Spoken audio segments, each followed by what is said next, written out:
Terry Bradshaw was the first pick in the 1970 NFL Draft.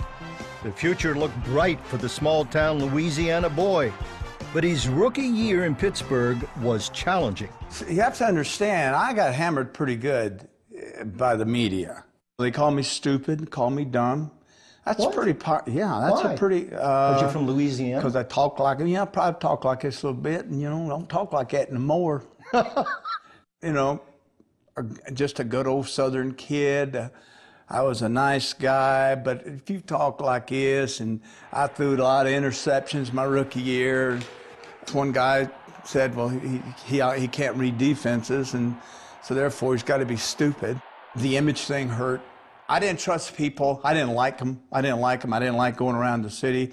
I don't like sticking my head out. People weren't nice to me, and I understand that.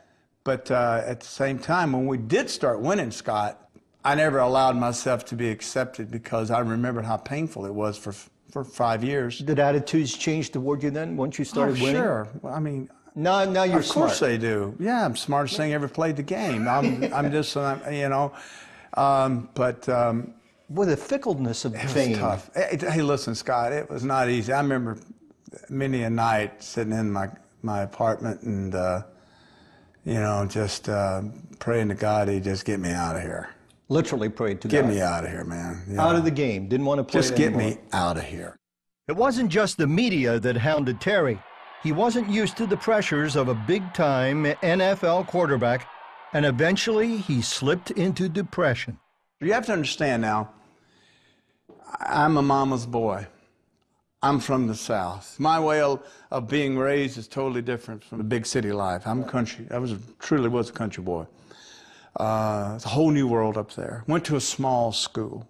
And so I had a hard time.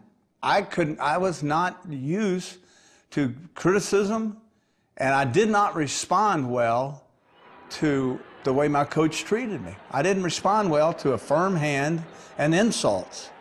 The depression got how bad for you? I didn't know I was depressed until years later. I went to the Meyer Clinic for ADD, got tested for ADD. So that's nice. Nice to know you got ADD. So that puts you on, medication. Did that for years. Then got tested for clinical depression. And so finally, when they tell you this, you go, oh, this is great. So now this explains events in your life and how you handle them.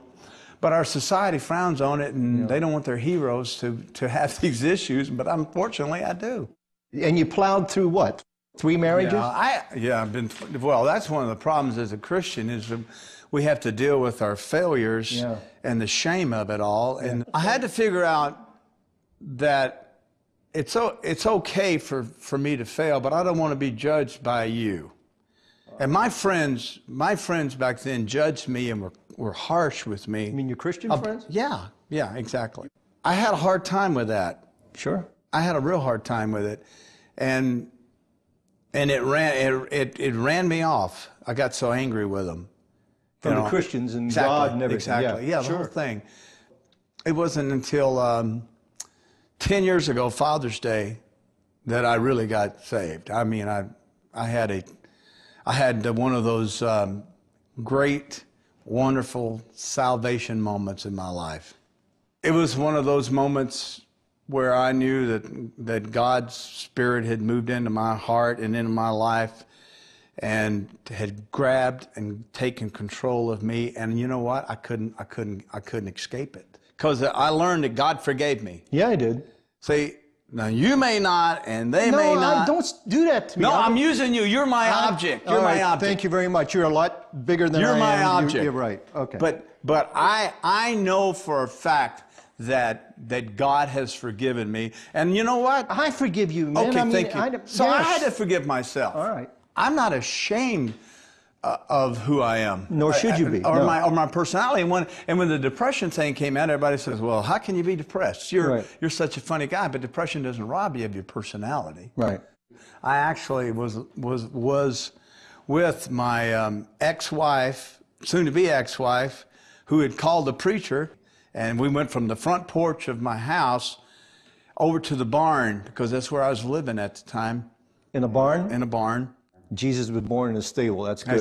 That's good. Yeah, it was. So, you prayed? I was led through the sinner's prayer. It was pretty powerful. How did it change you? Well, what it did was it consumed me. Wow. It consumed me, and it still does. Yeah. Still does. It? Just everything that I have done, everything that I do, is to this day, all major decisions are all through prayer. Yeah. You know, I know me, and I know my heart, and I know what the Lord expects, and I know what a Christian's supposed to act like. But you can act it. Sure, you can. But do you really believe it? Yeah. Well, that's hypocrisy if you don't. Exactly. Yeah. And I know I believe it. Yeah. And that makes me feel good.